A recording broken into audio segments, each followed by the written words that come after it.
What's up mga boss? Muli nagbabalik ang Pinoy Pride TV story. John Paul Sniper Buenafe, ang sharpshooter ng Imus Cavite.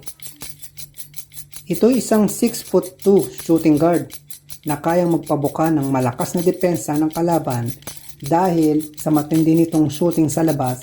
Kaya naman sabayan mo ito ng konti dahil titirahan kanya ng harap-harapan.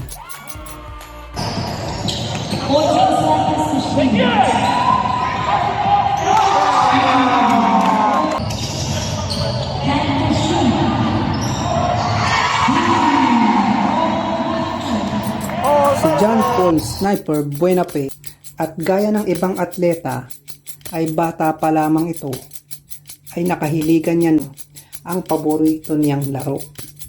Ito'y 13 gulang nang magsimulang magseryoso sa paglalaro. Dahil sa pag-iidolo nito sa nooy superstar player na kanyang mga kapatid na si Peter Buenafe at Ron J. Buenafe na dating ang manlalaro ng PBA.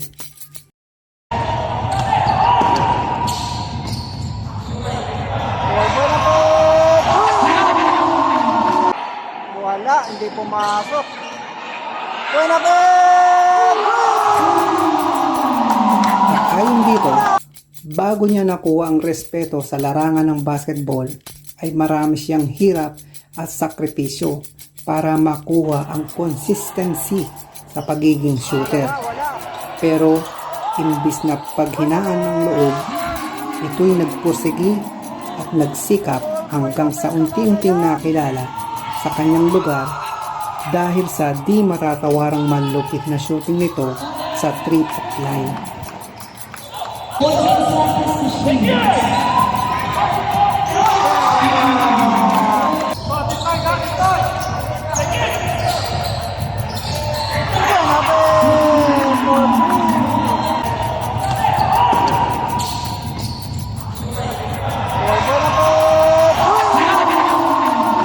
Naging kilala sa maraming liga sa kanilang baryo.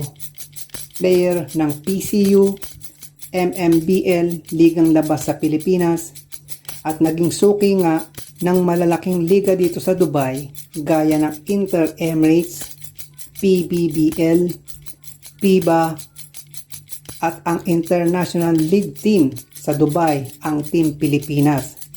At ngayon nga ay may dalang pasabog sa Battle of the Pride, Team Pure Playas.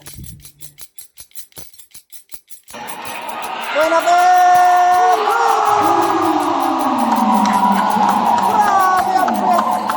At muling nakikipagsabayan dito sa mga ex-PBA at MPBL players na ginaganap sa Jasville Basketball League. Kaya boss, good luck sa'yo. Lagi mo kaming suportahin at ipakita mo kung sino ka. Buenafe!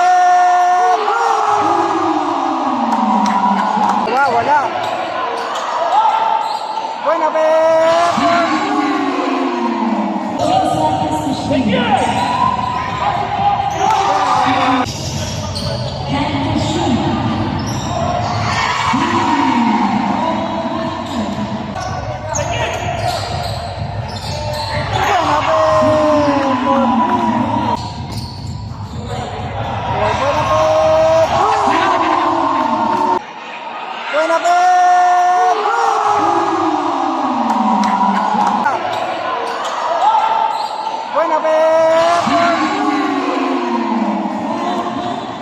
Buenafe talaga yan!